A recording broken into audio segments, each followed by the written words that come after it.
Welcome to the 13th edition of Before the Battle. My name is Nick Baldwin. I'm your host as always, and joining me on the panel tonight is the man behind bestfightpicks.com. Please welcome Daniel Levy back to the show. Daniel, how's it going? It's going great, man. Just chilling on a Thursday night or Friday morning, whatever you want to consider it. Just talking fights with my boys Nick and Paolo. How you doing, Nick?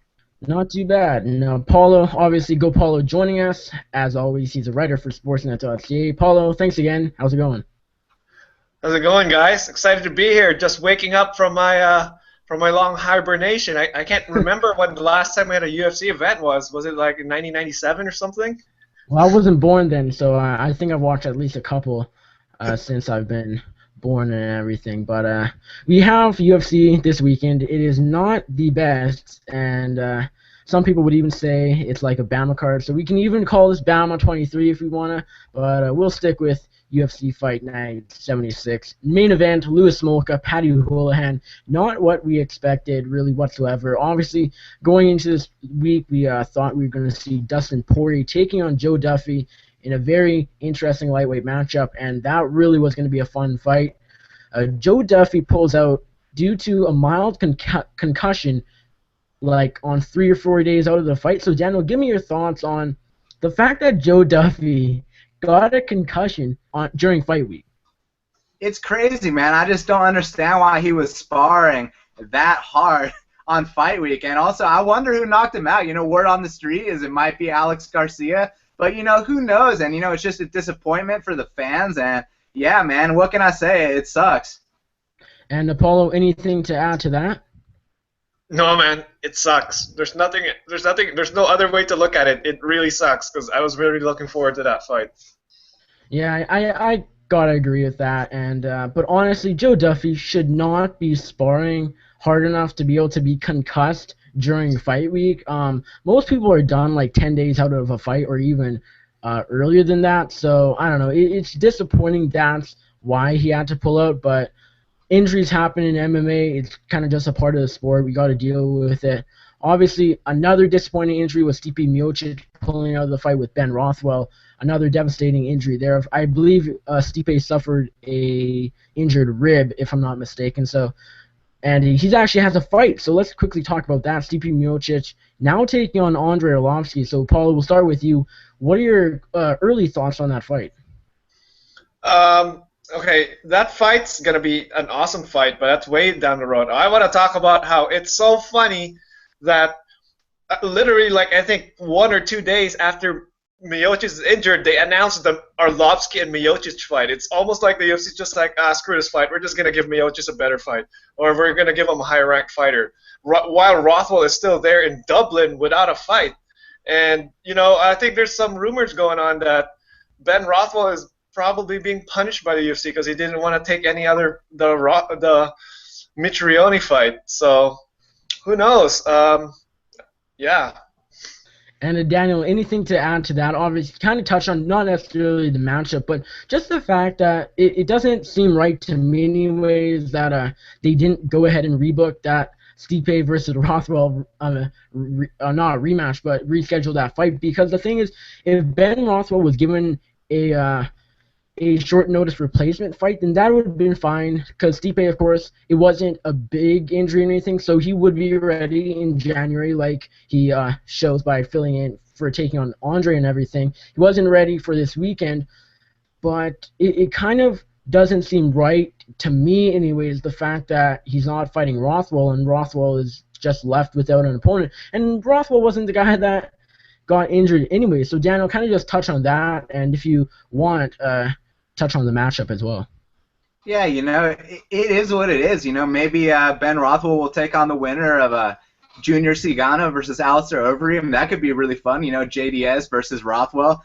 And then on the other hand, Stipe versus Arlovski, that's a really good fight. And, I think that, Stipe is the young gun, and obviously Arlovski's had a career resurgence. So we're just going to see who shows up on Fight Night. So obviously that matchup, Andrei Arlovski taking on Stipe Miocic, that takes place January 2nd, MGM Grand Garden Arena in Las Vegas, UFC 195. That is the card Lawler takes on Condit in probably one of the best fights ever. Two other fights added to that card, two welterweight fights. Stephen Wonderboy Thompson taking on Neil Magny, and Albert Tumenov taking on Lorenz Larkin. Both those matchups are really, really fun matchups, but Tumenov versus Lorenz Larkin, it's like that will be a freaking amazing fight. So Daniel, just kind of talk about those matchups. Anything surprise you? I know Tumenov versus Larkin. I saw a few people say that matchup should happen. So after Tumenov knocked out Alan Jouban not too long ago, so that didn't really come to a surprise to me. Just anything you want to talk about regarding those two fights? Yeah, it's such a good fight, you know. Lorenz Larkin, he's looked better than ever at welterweight. And Albert Tumenov, man, he just went in there and knocked out Alan Jouban. And you don't just go in there and knock out Alan Jouban in the first round. So I think it's a great fight. I'm going to lean a little bit towards Albert Tumenov to get it done. But, man, I cannot wait. It's going to be fireworks. And Apollo, anything else to add on to what Daniel said? Well, it's going to be an exciting fight, but is it actually going to happen? Yo, come on. This has happened so many times. The UFC makes the most awesome fight ever, a fight that probably cannot be boring, and then the fight either ends up sucking or someone gets hurt down the road. And then the funny thing is, after they get injured, they're just going to get rebooked with a different opponent, not with the original booking. So I'm like, what the hell is up with that? So, you know, maybe I can be a little bit more optimistic about it and think that this fight's going to happen. But until that fight actually happens, you know, I mean, coming Duffy and Poirier, man, I've been looking forward to this for so long, and now that's all gone. Let's just hope that UFC 194 stays together. Something tells me probably not, because look who you have on the card. You have Jose Aldo, who's pulled out of like a gazillion fights. You have Chris Weidman and the co-main, who really doesn't fight all too much. Jacare and Romero, they've been scheduled like 10 times, each pull out fair share. It's not looking too good, but if that card happens, it really would be probably one of the best ever. Now, let's get to UFC Dublin, and like I mentioned, it's really not a great card whatsoever, but you can never underrate cards like this, because especially like Fight Pass international cards, sometimes they have really fun matchups, whether or not the guy is fighting well, whether he's ranked in the top 10 or not. Sometimes they can put on good showings and whatnot, and I definitely would recommend tuning to some of these fights. Like, I wouldn't say wake up early and like watch all the prelims and then go watch the main card back and to back and everything, unless you're like a hardcore and whatever. But they should be fun matchups. So I do want to start on the main event of the early prelims. We have Stevie Ray taking on Michael LeBeau. So Daniel, who do you like in this matchup? I like Stevie Ray. You know, Michael LeBeau, he's as tough as they come, and he's one of these guys, you can hit him with the kitchen sink, and chances are he probably isn't going to go down, but he's probably going to lose the decision. Now, with Stevie Ray, you know, he is the biggest favorite on the card, and, you know, a lot of people were telling him, you know, you don't even have to train for this fight. You can stay home. But, you know, he didn't underestimate his opponent. He went to TriStar and trained. So, you know, I think Stevie Ray is going to go out there and make a statement. Paolo, who do you like in this matchup? This is such a tailor-made fight for Stevie Ray. Like Daniel said, Michael LeBeau is one of these guys who they're really tough, but he's nowhere near as good of a striker or an athlete as Stevie Ray. So, but I don't think Ray is gonna finish him, or maybe he could, because he's a pretty ferocious guy. But what could happen is either a 3-round domination by Stevie Ray, who is like 30-26s or something like that, or he finishes him at some point.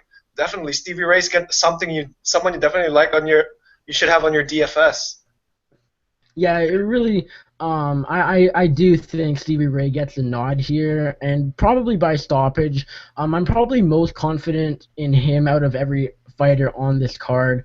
Most of the fights are relatively close and everything. This fight, I do think Stevie Ray picks up a win here pretty easily. I just think this guy has big things ahead of him, in my opinion. He looked great in his first 2 UFC fights, picking up, I want to say, 2 stoppages. I know in his last fight against Leonardo Maffer, he got the TKO W there. I think he continues that trend in this matchup. I think he stops Michael LeBeau really however he wants, but it wouldn't surprise me if he picks up like a 30-27, 30-26 unanimous decision after 15 minutes. Moving on, we have Nicholas Dalby taking on Darren Till in a welterweight matchup. Two guys that are 1-0 in the UFC. Paolo, who do you like in this matchup? I really like Darren Till in this matchup. Now, this Darren Till is a really interesting guy as a character overall, because he's an Englishman, but he lives in Brazil, I believe, and he speaks Portuguese. So how many of those guys can you actually find in the UFC or in MMA? Probably not that many. Now, the thing with Darren Till is this guy is really good striker, man, and he hits with so much power. Like, watching a couple of his fights is like, he's tough, he can take a hit, and then he can also dish it back. And the thing is, he's fighting Dalby, who I think is a more technical striker, but and if you look at their Sherdog, Till is listed. I mean, not Till. What's it called? Dalby is listed at 5'11". Till is listed at 6 foot. But I'm betting if they come into the cage together, Till is going to look like a much bigger fighter than Dalby. So Dalby's I think he's the more technical fighter of the two, but Till is just better all around, and he's the bigger, better athlete. So I'm going to pick Till maybe by TKO or a decision. Daniel, Dalby or Till? I'm going to have to go with Darren Till here. He's the younger, fresher guy. They're both undefeated. So as I like to say, someone's O has got to go. And, with Darren Till, he's got these really good kicks from range, and he's got that belief in himself that he's the best welterweight in the world, just everyone doesn't know it yet. And with Nicholas Dalby, he's really good too. He's just, he's a little unathletic. He lacks that athleticism that I think Darren Till has. But it's cool that, Dalby, he does try to throw, these axe kicks and, spinning heel kicks, but it's not like as fluid as someone say like Conor McGregor. But with that being said, I'm going to go with Darren Till for the victory. I like Darren Till here as well. I kind of got to go by their first UFC fights, their only UFC fights. Darren Till looked a whole lot better than Nicholas Dalby did, respectively. Against who? Yeah, he knocked out Wendell Oliveira, and I want to say Oliveira recently got cut as well. So it's not like he took on a big name, nor did Dalby, though. And Dalby, I heard a lot of good things without knowing who he was going to his debut earlier this year. And after 15 minutes, he takes home a close unanimous decision, and I wasn't overly impressed really whatsoever. Darren Till looked fantastic in this matchup, coming in on short notice as well against Wendell Oliveira when I believe T.J. Waldberger pulled out due to injury. So I got to go with Till here. I'm not sure if he gets the stoppage, but I wouldn't be opposed to picking him by TKO, but if I have to, I'll go by a decision just because Dalby is pretty tough. He doesn't, well, obviously he's undefeated, so is Till. So both Dalby seems like a guy that'd be tough. He's never been knocked out. He's never lost. Till, though, I got to go with him. I just think he was more impressive in his first UFC matchup. All right, we have the co-main event of the evening, which originally was supposed to be on the prelims, but it's the co-main event, Norman Park taking on Reza Madadi. Daniel, who do you like? This is a very tough fight to call. When Reza Madadi fought Michael Johnson, I used to think that Michael Johnson was dominating that fight up until the point where he lost. But actually, I went back and watched, and Reza Madadi was basically winning the whole fight. He did get caught with that head kick at the end of the first round, but he was winning 4 minutes and 50 seconds of it, and then he won the subsequent rounds, and then he got the tap out in the third round. So, it's a question of, is he still the same guy? Has he made improvements? With Norman Park, we know what to expect. He's got some good technical striking. He doesn't have any knockout power. He always goes to close decisions, win or lose. So it's going to be a matter of can Reza Madadi overcome that or not. And we'll see how he looks at the weigh-ins. All right, Paulo, who do you got? You know what? I don't think I've ever picked Norman Park ever since I started doing podcasts and predictions. I don't know, like nothing against the guy. Maybe a little bit, maybe because he looks like someone I didn't like before or something like that. But the thing about Norman Park is he's a really technical guy and he has all the tools that you like in a fighter. I mean, he's got a judo background, I believe, and then he's got some pretty good defensive wrestling. He's decent in the clinch. He's strong. He's pretty athletic. But ever since he won the Ultimate Fighter, he barely improved beyond that. Norman Park is mostly just Norman Park. And one of his weaknesses is he's not good at dealing against guys who are tough and who pressure him and who keep moving forward. And I think Mad Dog, as they call him, is going to be hungry to be back in the octagon. He's going to be charged up, and he's going to put the pressure on Park. And I think he might beat Park on points, or maybe he might even sub him. Who knows? But I'm definitely on Mad Dog here. It's dog or pass for me. Yeah, this is a fight where if I could say no one wins, that would be the option I would take. Honestly, Reza Madadi coming in, returning to the UFC after being out for a few years and whatnot. Typically, I don't want to pick guys coming off of really long layoffs because you really have no idea how this guy will look against Norman Park. Norman Park, on the other hand, I don't really pick him in fights that much. Honestly, like I try to fade him as much as possible. Gleison Tibau, this is a guy where you need to beat Gleison Tibau if you want to be considered like an up-and-comer contender in the lightweight division. This guy lost a split decision, and then he goes in against Francisco Trinaldo, loses a somewhat controversial decision, and it's like Norman Park, yes, he's good at losing decisions, but honestly, I scored both of those against Park. I'm going to go against my own rule and pick Norman Park just because I think he's a fresher fighter. He's younger, but it's not like he's rapidly improving every day. Reza Madadi, like I mentioned, I can't trust his skill set at all. Coming into the UFC after a really, really long layoff, which included a jail sentence. I don't know where his head is at. He's older, of course, than Park. So I am going to pick Park by a close decision, but it really wouldn't shock me at all if Reza Madadi takes the W. All right, we have the main event of the evening, and like I said, not exactly what we were hoping for. This was initially supposed to open up the main card, but we have it. Louis Smolka and Paddy Holohan, their first main event for both of them. They're taking on each other. It's a 3-round flyweight main event. Daniel, Smolka or Holohan? Well, first of all, I do wish this fight was 5 rounds because I think it has the potential to go 3. So, I would like to see those 2 extra rounds. And, it's a really good fight because they're very similarly matched. And I just think that, Smolka is a little younger, he's a little fresher. But with Holohan, he's a very creative guy on the feet and on the ground. He trains out of a great gym, out of SBG. But Smolka, he trains out of a great gym too. He trains with guys like Max Holloway, Yancy Madero. So it's going to be a very competitive scrap. I expect it to go to the decision. But man, if someone finishes the fight, they're going to make a big statement. So I am very excited for this fight, Nick. Paolo, who do you like, Smolka or Holohan? When this fight first came out, I was so high on Smolka here, especially because he was only minus 115. I think that's what he opened or something similar to that.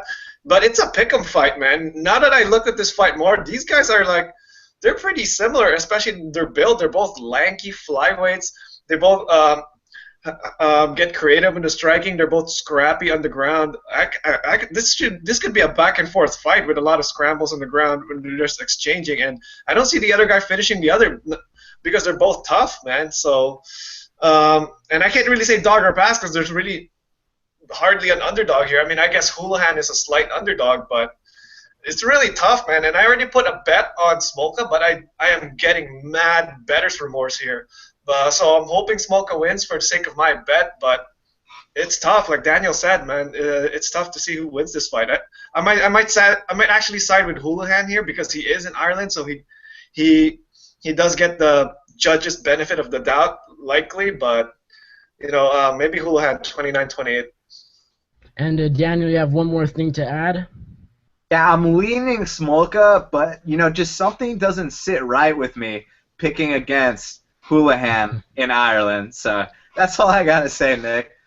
Yeah, I agree with you there. I am siding with Louis Smolka, but Paddy Holohan, you can't go against the guy because he grabs onto those submissions so nicely. I think we'll see some really good grappling in this matchup, but when this fight is in Ireland, and I forget who it was, but someone in Dublin covering the event actually said that while talking to the Irish fans before Duffy Poirier was canceled, they were basically telling this reporter that Paddy Holohan was their main event, their people's main event, as Ariel Helwani calls it. So it's a bit interesting. So I guess I can't say, like, I can say that I'm not as worried and upset for the Dublin fans because they lost Joe Duffy and Poirier, because apparently to some people Paddy Holohan was already their personal main event. So it will be interesting. And Miles Jury actually had an interesting article out today on Fox Sports, basically saying that it does mean a fair bit on going into enemy territory, especially down in Brazil. And Irish people are kind of the same way. Like, they're really kind of hostile. They cheer for their own fighters really loudly. But then, of course, when someone like Diego Brandao, or of course if Dustin Poirier walked out, or Louis Smolka, they'll get really booed and yelled at and everything. So like Miles, according to him, he's been in that situation going to Japan against Gomi. He says it does mess with you a little bit, so you can't take that for granted. But ultimately, matchup-wise, I am liking Louis Smoke in this matchup, but I'm not confident in him just because you can't go against a guy like the Hooligan. So is there anything else you want to talk about on the prelim card? We do have some interesting matchups, obviously. Darren Elkins versus Rob Whiteford could be interesting. You have, obviously, Daniel, you have Cathal Pendred taking on Tom Breeze. Now, Daniel, I want to ask you, you always pick Cathal Pendred, bet on him, hashtag 3027. Are you going with the Irishman, or are you going with Tom Breeze? I'm absolutely going with the Irishman here. You know, anytime that Cathal Pendred is an underdog, I am going to take him because he has an 100% hit rate as an underdog. You know, in his last fight against John Howard, he was minus 190. So I didn't pick him there, but I'm 4-0 picking him, and I'm going to pick him here, you know, plus 230. But look, if you look at the style matchup, Tom Breeze, yeah, he is 6'3", he is undefeated, but he's also unexperienced, and in all of his fights, he finds himself inside of the clinch, and that's exactly where Cathal Pendred wants to be. And in Ireland, you know, I think even if it looks like Tom Breeze won the fight, I think the judges are going to give it to Pendred. So for that reason, I'm definitely going to go with Pendred here. Just a reminder, we're not talking about Brazilian judges, but Paolo, anything else to add on to that Pendred Breeze fight? I have to go against Dan here. I think John Howard killed the legend of Cathal Pendred. There you go. You destroyed it right there. Cathal Pendred, I mean, we don't get Irish Jesus no more. We get Cathal, the human Pendred, right here. And I think Tom Breeze is going to eviscerate him, man. I think he's going to destroy him. But the thing is, if he can't do it early, oh, man, I'm going to be sweating buckets here because everyone knows if you can't finish Cathal Pendred, you're not walking out of there with a decision. Because if the only safe bet for Tom Breeze is the scorecard's no action bet, which is at minus 565. But good luck with that. Yeah, I am picking Tom Breeze here. I think he actually finishes Cathal Pendred. I've never been high on Cathal Pendred, as much of a quote-unquote legend as he is. I just don't see it in him that so many people see and whatnot. I picked him.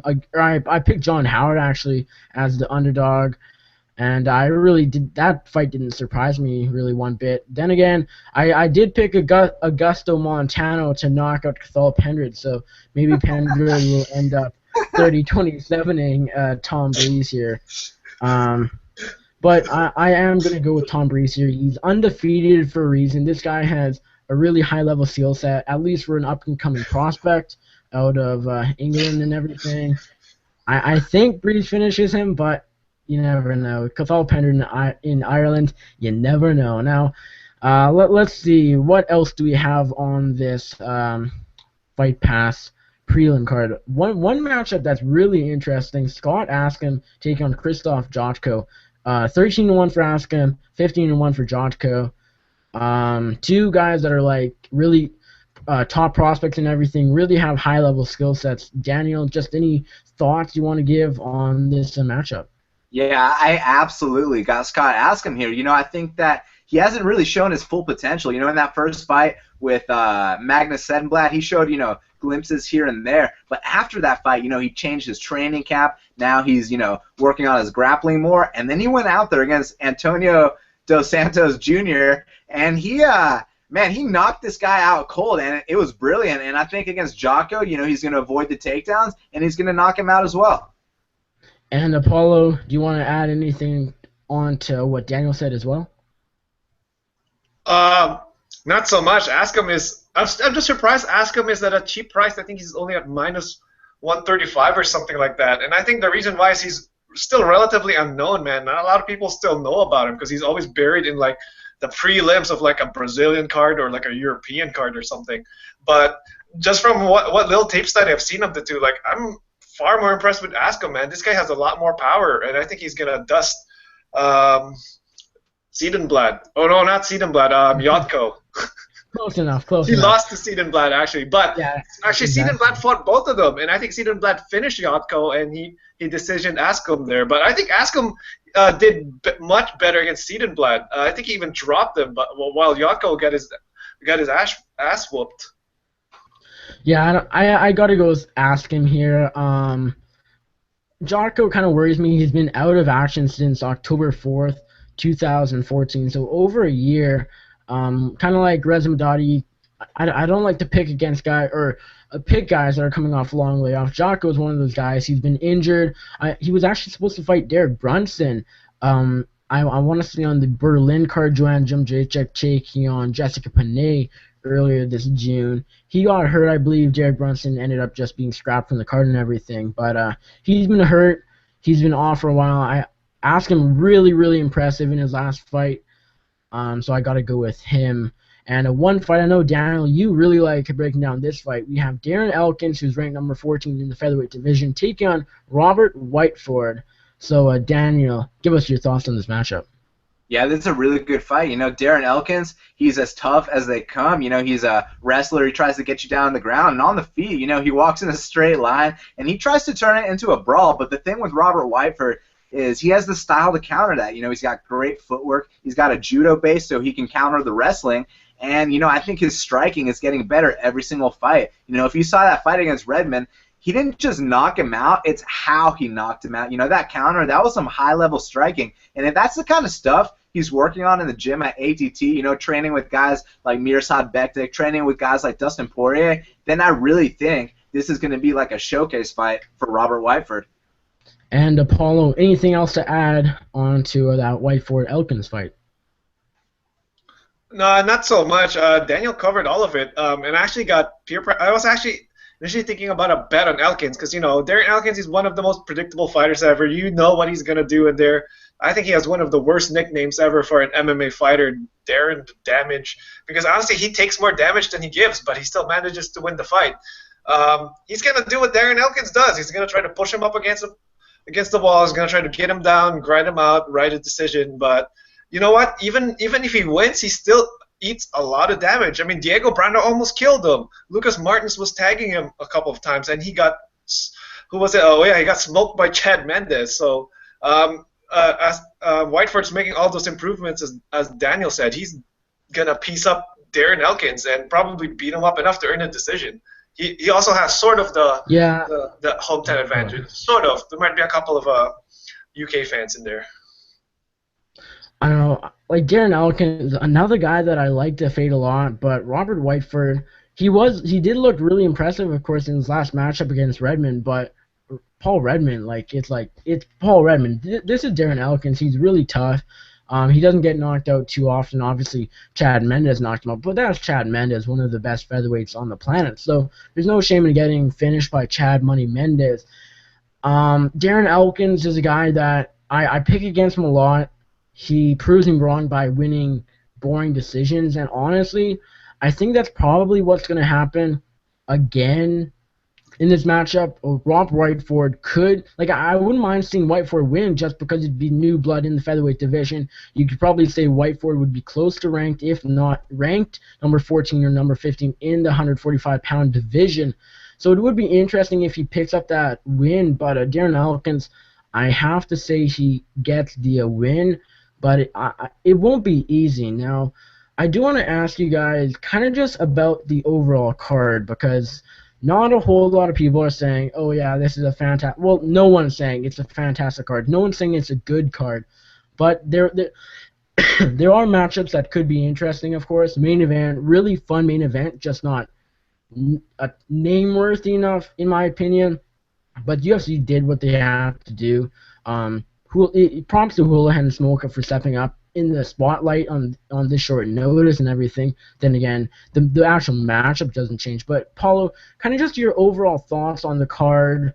Like how many good fights do you think there will be? Will there be enough good fights to make up for the lack of name value? Is kind of what I'm getting at. I think there's actually a lot of great fights on this, especially if you're like an MMA fan from the UK. There's plenty of up-and-coming talent here. You got Tom Breeze, who we mentioned. We got Scott Askham. We got Stevie Ray. I mean, who could forget about him? And then we got Patrick Holohan and Darren Till on here. So yeah, there's definitely a lot to be excited about, and I think a lot of these fights are showcase fights for them, like Stevie Ray against Michael Lebu, like Askham against Yotko. Like there's gonna be a lot of finishes here, and I'm actually not gonna be surprised if only 1 or 2 fights don't end in the finish and everything else gets finished fast, or they just go barn burner brawling at each other. But this is a really good fight, and I'm actually doing an article outlining some of the under 30 talent from the UK that you got to watch out for with Sportsnet later. And now, Daniel, give me your overall thoughts on the card. Do you think there will be lots of good showcase fights, good up-and-comers, or do you think it'll kind of be a lackluster card because of the lack of name value? I don't think that the name value has anything to do with how these guys are going to go out there and perform. You know, oftentimes when people start complaining, oh, this card sucks and this and that, that's when, every single fight is a finish, and, these dudes have a lot to prove. And, I mean, just because, the mainstream hasn't heard of most of these names doesn't mean that they're great fighters at the UFC level. I'm pumped to see, these fights. Louis Smolka versus Paddy Holohan, I'm pumped for that. Darren Till, Nicholas Dalby, both these dudes are undefeated. Dude, there's a lot of great fights on this card, and Ireland, the atmosphere there is going to be, it's going to be ridiculous there, so I'm pumped. Yeah, I've kind of been talking bad about this overall card ever since, Stipe pulled out and everything. Even with Poirier Duffy, it's not like an intriguing card, but I do see your points by the fact that there will and probably for sure will be fun matchups. You listed a few that will be really good. Stevie Ray, like you mentioned, probably should be a showcase fight, and then Osling Daly, actually the only ranked fighter, Darren Elkins is also 14th. So I think there's 2 ranked fighters on this entire card, and both are on the prelims, which is kind of funny, but kind of shows you something about that. But overall, the card should be fun, but it's just not nearly as exciting for me, anyways, as a fan, just because there's no big fights that mean a lot. Yes, Holohan and Smolka, 2 guys that have really good records, 12-1, 9-1. Only 1 loss between the two. Only 2 losses, between the 2 of them. Both up-and-comers in the shallow flyweight division. One of them could be a future top 10 guy. Whoever wins this could go on, win a couple more, and be in the top 10, top 5, whatever. But it just doesn't do it for me, and so I probably will watch some of the card, but I'm definitely not going to be watching all the card. Not because I'm just not interested at all, but I am going to Prestige FC, which at the end I'll plug in and everything, let you guys know about that. But I'll probably watch a few fights, but I won't be watching all of them. Now, I do want to go through our Kountermove teams. So Daniel, if you have them ready, give us your 5 fighters on your Kountermove team. Yeah, Nick, my Kountermove team consists of Scott Askham, Louis the Last Samurai Smolka, Stevie Ray, Darren Till, and Robert Whiteford. And although if you have yours ready, list out your 5 fighters on your Kountermove team. I actually have the exact same fighters that Daniel has, but instead of Louis Smolka, I have Tom Breeze. So it's Whiteford, Askham, Ray, Breeze, and Till. Alright, so I got Louis Smolka winning a competitive decision, but also racking up a bunch of points against Paddy Holohan. I got Scott Askham probably taking out, actually, Joshko. I got Stevie Ray definitely submitting his opponent.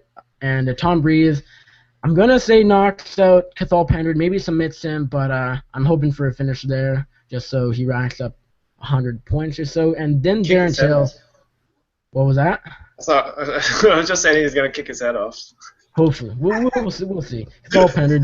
Daniel disagrees with us there. We'll just say that. And finally, I got Darren Till also possibly knocking out Nicholas Dalby. But like I mentioned, I wouldn't be surprised if that goes to decision. So I think that's about it. UFC Dublin, pretty quick card. It went from a 12-fight card to a 10-fight card, 4-card main card, 4-fight main card that is. And but overall.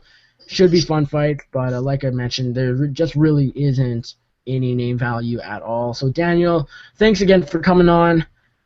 Just let us know where we can find you on social media, and let us know of anything coming up with obviously bestfightpicks.com, and any other shoutouts you need to give. The floor is yours. Yeah, you can find me at Best Fight Picks, bestfightpicks.com. Type your email in the top right corner. Send you the Best Fight Picks and podcast to your inbox every single fight week. And on my show, Half the Battle, you can find that at SoundCloud/Best Fight Picks. You can find it on YouTube. Get that Best Fight Picks channel. All the Half the Battle episodes are there. I got Marlon Chito Vera this week, and then I'm going to announce it now. I got Benny Dariush coming on Half the Battle. That's going to be something, man, so I cannot wait. Thank you very much, and I hope you guys enjoyed it. And Paolo, where can we find you on social media? Let us know where we can find your writing and anything else. Your time is now. Hey, yeah, you can find me on social media at GoPaoloMMA. That's my Twitter account. And you can find a lot of what I do at Today's Knockout and at Sportsnet. I'm actually writing more for Today's Knockout now, so you can catch a lot of my articles. I do 3 to 4 of them every week, and I do a couple for Sportsnet. Like I said earlier, I'm gonna start covering the younger up and coming fighters for the UK card, give them a little bit more shine. And yeah, join the Facebook group join the UFC Facebook group. It's the largest UFC group on Facebook. We're at 80,000, and we're aiming to hit 100,000 by the end of the year. Awesome. Now check out my website, MMAjunior.co. Follow me on Twitter at NickUFC. I'm heading down to Weyburn, Saskatchewan. If you're wondering what the hell is a Weyburn, Saskatchewan, it's some small town in Saskatchewan that unfortunately is, well, not unfortunately, but it's Weyburn, Saskatchewan. I'm going down to see Prestige FC 1. Will be a fantastic card headlined by UFC veteran Mike Baker Rhodes, but it's like Weyburn, Saskatchewan. I don't know if there's literally anything at all there, but we'll see when I get there. But we'll have lots of coverage for Prestige FC 1, pre-fight coverage and post-fight coverage. That goes down just after UFC Dublin, like a few hours later following UFC Dublin. So I should be able to catch most of the fights and then head down to the Crescent Point Place for Prestige FC 1 and a great night of fights. So we'll have lots of pre-fight coverage and post-fight coverage and interviews. For that, we'll have weigh-in coverage and weigh-in results, and we'll have coverage, of course, for UFC Dublin as always. We always have coverage for UFC events. Check out my other show I hosted with John King every single week. Well, maybe not every single week, because I think out of the past 4 weeks, you guys have co-hosted with me 3 out of the 4 times. Last week, Daniel, you co-hosted with me. We had Anthony Burchak and Diego Barbosa on, so check that out. And I think that's about it. So once again, there will be a live stream also at Prestige FC 1, so you can watch Mike Baker Rhodes take on Taki. I'm not even going to attempt to pronounce his last name. That'll be a great fight, though. And I'll tweet out a link to the live stream. It's actually going to be announced tomorrow where exactly you can watch it, so I don't know right now. But that's about it. So once again, thanks, guys, for coming on Before the Battle, episode 13, Lucky 13. And with that, we are out.